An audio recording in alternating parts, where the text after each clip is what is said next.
This was the first 3D experience in 2002 in Detroit, and we brought the robot into the back of the training, and this was the first team. This is Mario Song from Cleveland, helping us to set up. We are still doing this, but you can see the robot working on the pigs. And then we got Dr. Binder, who is the first urologist who adapted intuitive machines to do, because he was lying idle in Switzerland, and he said, hey, this is very nice for prostates. So he got in here. This is the Singapore River. He helped us with the first one. By the time the third one was done, he was by the Singapore River having a beer, and we were operating. Then we moved very quickly into robotic partial with the Tau Pro software that let us superimpose ultrasound images, and most recently with the indocyanide intelligent image guidance. And I think 4 years ago we had the dual console SI. Even the orthopedic surgeon said it's a good machine. And Dr. Mitra is going to buy one. And then we move into the new academia, which is where our new surgical simulation center is. We think increasingly is more than just technology, but how the pit crew is able to work together as a choreographed team. How does the cockpit function when you have pilot, co-pilot, engineer, as well as navigator is just as important as the technology itself. So while technology-wise we have robots, and then just like any other major city, there was a proliferation of robots. Has it really brought about improvement in the outcome? So we're happy to report that now more than 1,000 robotic prostatectomy has been performed. Many other specialties such as ONG, ENT have jumped onto the bandwagon. People don't talk about the robotic surgery very much because it is now standard of care in many of the specialties in Singapore. We're happy to report that it is not just a commercial success, but the outcome is actually respectable. This is a survival curve of our prostate operation showing a 5-year disease-free interval of 5 years of up to 80-90% for the low-risk disease, which is compatible with anywhere else in the world. And our functional outcome in terms of continence and potency is also compatible with the rest or the best in the world. If we are able to do bilateral nerve sparing, 55% are able to keep the lights on in the bedroom. But have we answered the question, what is possible? Is it necessary? Is it what matters? So we have certainly proven that robotic surgery for prostate is possible. And this question of Dr. Whitmore in the early 1980s, is cure necessary in those in whom it may be possible, and is cure possible in those in whom it is necessary. However, it's still not answered because many people think that this is a commercial success and the robot surgeons are pushing the envelope for their own commercial interests. So therefore, Mr. Tommy Cole, our ambassador, and one of the leading figures, actually published this letter in the Straits Times to say that I wish to draw your attention to the following facts. Why prostate test is being paddled. So we are the paddler. We are paddling prostate tests so that we can do more robotic surgery. And even in the US, PSA testing or prostate cancer testing was given a grade D recommendation by the US Prevention Task Force, saying that PSA is not to be recommended. You're not supposed to even talk about it. So is there a problem? Well, to answer that question of whether it is necessary, we in Singapore believe that it is not so much whether the testing or diagnosis is necessary, but whether treatment is necessary, because treatment can bring harm, not just to the pocket, but to quality of life. So for the last 7 years, started with the Nanyang Technological University, and one of our first collaborators is our next speaker, Louis. We actually started looking at how to arrive at the proper diagnosis of prostate cancer and characterize the disease. by a robotic biopsy device. This is the early version that I think Lewis was responsible for. Essentially a 3D modeling of the prostate using 2 skin punctures. We're able to obtain up to 40 cores of the prostate, essentially a mapping biopsy through 2 small cores to characterize not just the disease, but how far it has extended and whether it's high risk enough to necessitate treatment. So all those who are on active surveillance or watchful waiting in the old terminology, where we think that the disease does not need to be treated, we can give the patient the confidence that it is not overdiagnosis, but it is accurate diagnosis, and therefore they don't have a high-risk disease that requires treatment. They can be followed up with just a PSA alone. So the best treatment is no treatment at all, not even with a robotic surgery for prostate cancer. But for those who are still fearful and think that, well, I might as well get it done if the treatment does not bring about a severe loss of potency or continence. We did this trial using a GE MRI. I have a GE CEO here. And a team of scientists from Israel in SciTech. This is a first-in-human clinical trial. We have done 15 patients using a transrectal transducer that essentially MRI compatible and fire at the prostate. This is a sectional.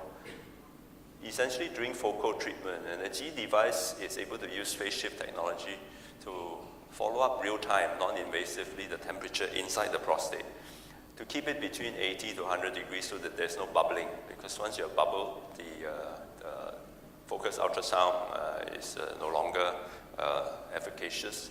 So we are able to deliver the treatment, but the overall treatment success is still open for debate because of the nature of the disease. So we are still struggling to find the perfect answer, but this same technology used in intracranial deep brain therapy has been proven very useful for movement disorders. And in the uterine fibroid, it has been fairly successful because it is really non-invasive. And the most exciting is in the future is about drug therapy.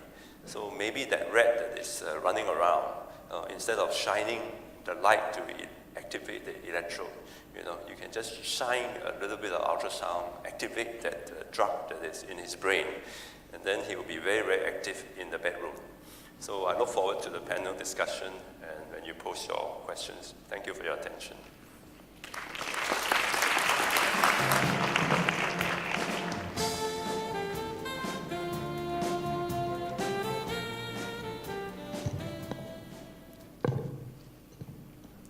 Thank you, Prof. Cheng. Our final speaker for the SSB TLS series is Prof. Phee, head of the School of Mechanical and Aerospace Engineering at Nanyang Technological University. He is also the co-founder and CEO of Endomaster Private Limited, and he will touch on medical robotics, a made in Singapore story. Prof. Phee, please.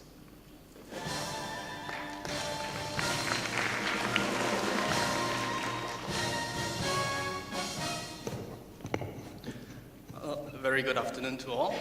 First of all, I must say that it's really an honor to be here, to be speaking alongside two very prominent gentlemen.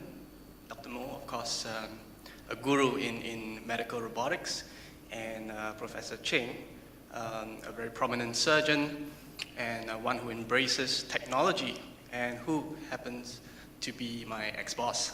Okay. So let me tell you a little bit about myself. I started off looking into robotic colonoscopy, and that is a younger version of me over there.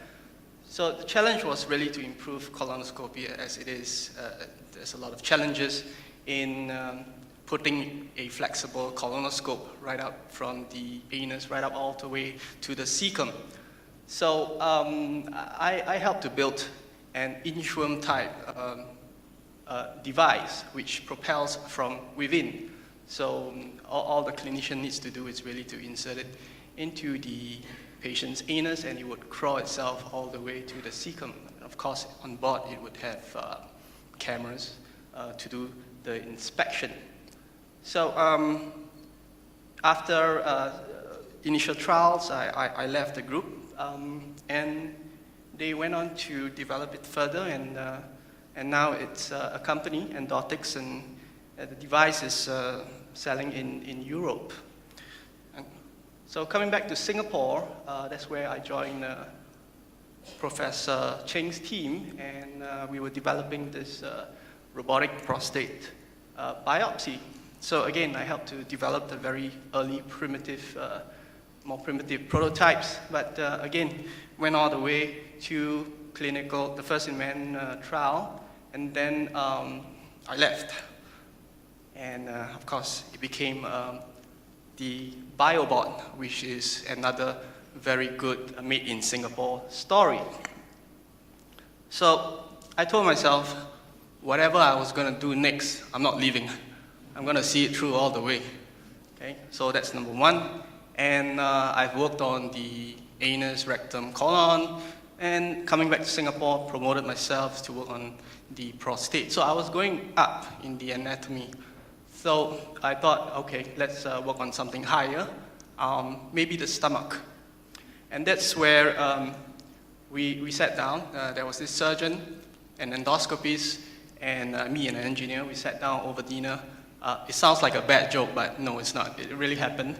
And the endoscopist was saying, well, you can get into the stomach through the mouth, but there's nothing much he can do after that in terms of therapy. Basically, he is like a one-arm bandit without much dexterity and maneuverability.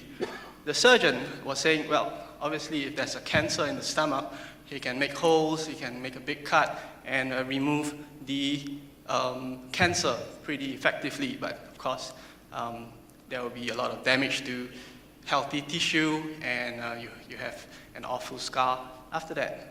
So when the chili crab dish arrived, they looked at me and say, okay, I think this is the solution.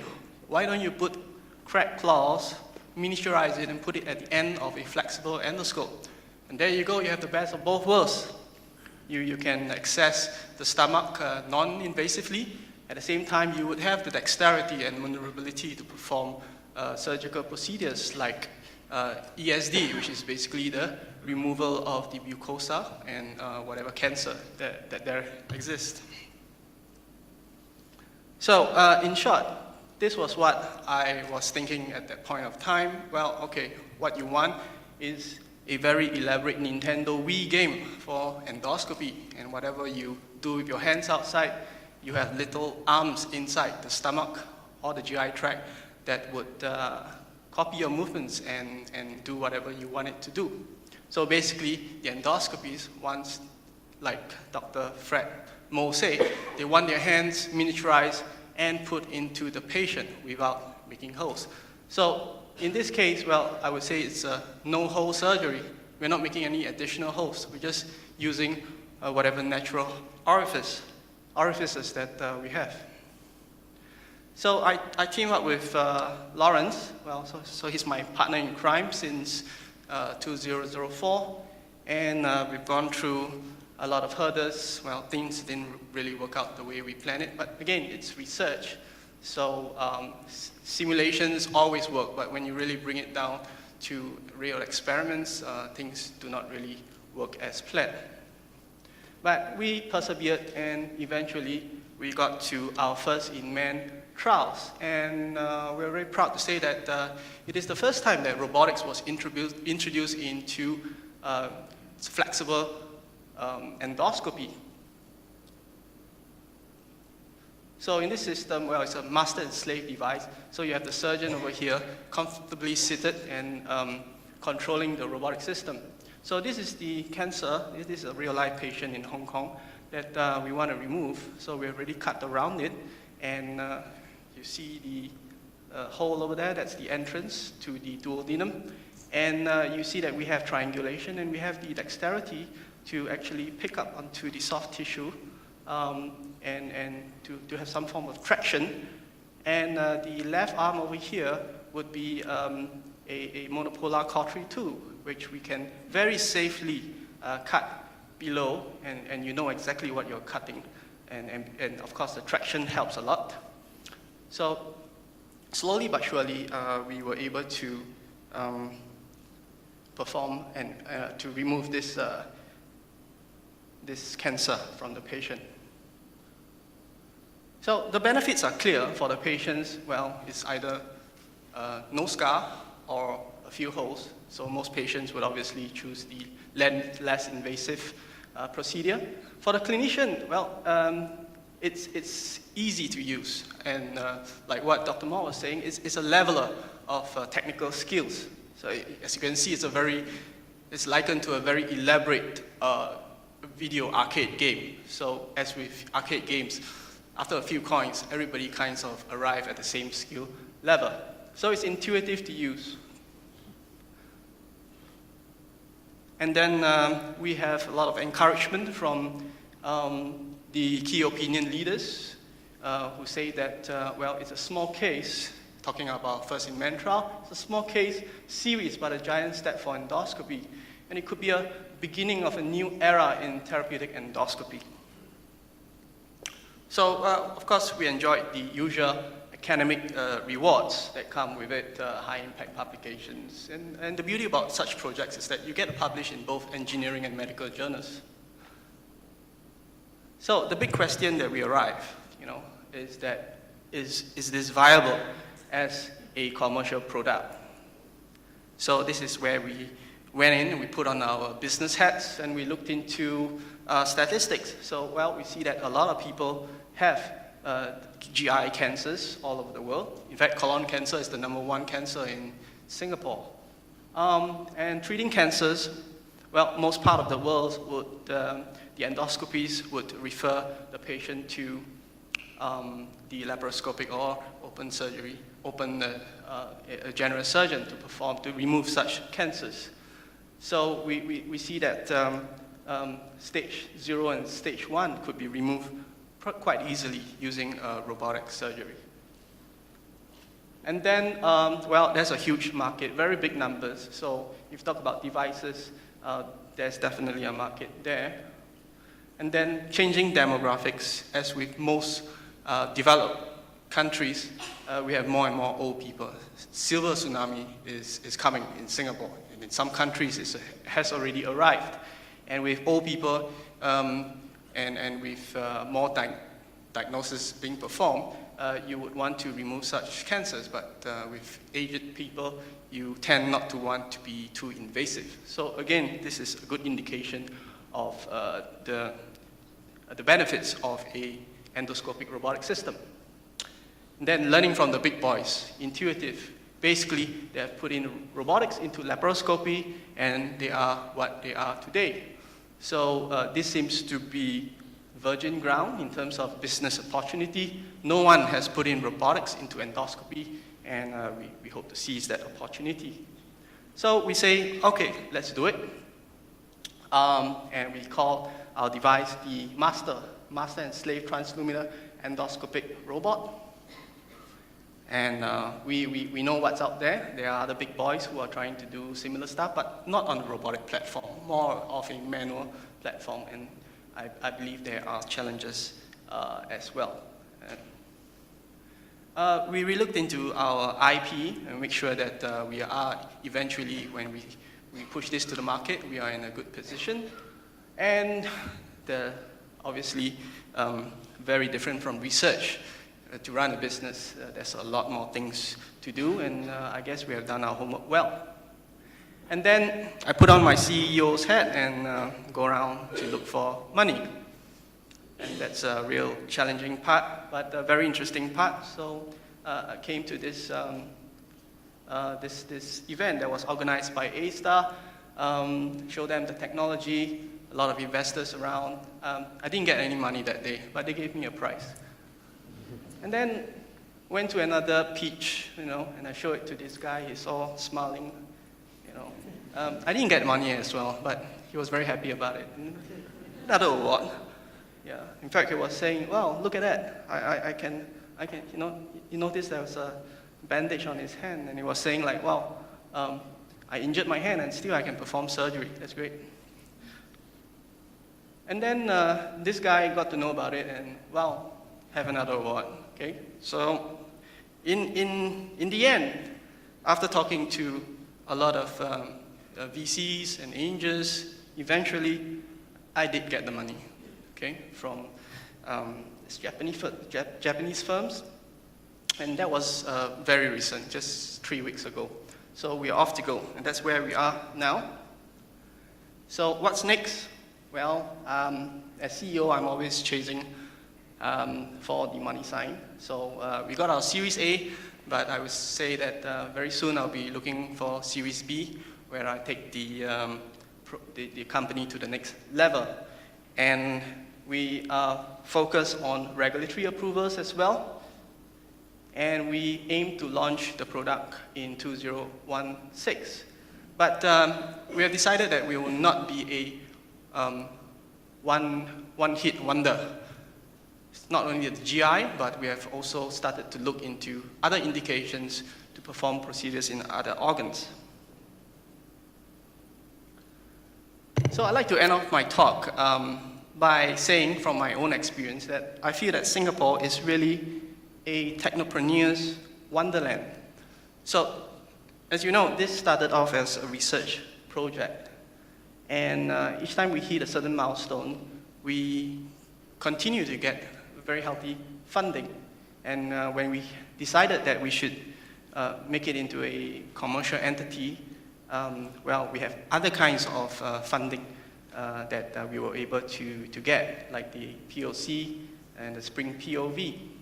So even though the project started way back in 2004, we just got our Series A funding. So in terms of equity, well, the company just recently lost some equity. So we were able to hold our own equity for a long time. And with all this injection, obviously, we have propped up our pre-money valuation. And then being in the university, well, we have a lot of help from both universities because my partner is from NUS. We got Mercy to help us with the business plan. And currently the company resides in NTU, where we are being incubated by SysteMed. And as a professor, I would say that NTU is supportive of entrepreneurial activities by its staff. And after talking to so many local VCs and angels, I find that, well, basically we are one big family. Those guys are very supportive and friendly, and they are always eager to hear more made in Singapore stories. So to all budding technopreneurs and entrepreneurs, well, just let's do it. That's all I can say. Thank you.